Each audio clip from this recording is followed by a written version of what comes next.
আসসালামু আলাইকুম, কি অবস্থা? সবাই কেমন আছেন? এটা রাতের খাবার ছিল।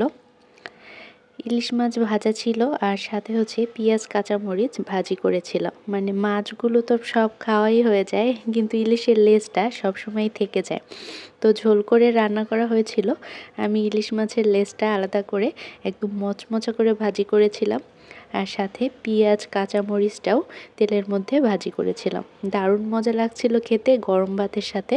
মানে এরকমের মাছ ভাজা হলে এক প্লেট ভাত খেয়ে নেওয়া যায়, আর কোনো কিছুর দরকার হয় না আমার। আর যেহেতু পেঁয়াজ কাঁচামরিচ নিয়েছি, তাই ভাতটা মাখানোর সাথে একদম খুব সুন্দর মানে তেলতেলে হয়ে যাচ্ছিল।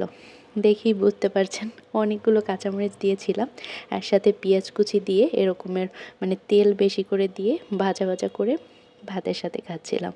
গরম ভাতের সাথে ধোয়া ওঠা ভাত, গরম ভাত আর সাথে ইলিশ মাছ ভাজা দারুণ মজা লাগে।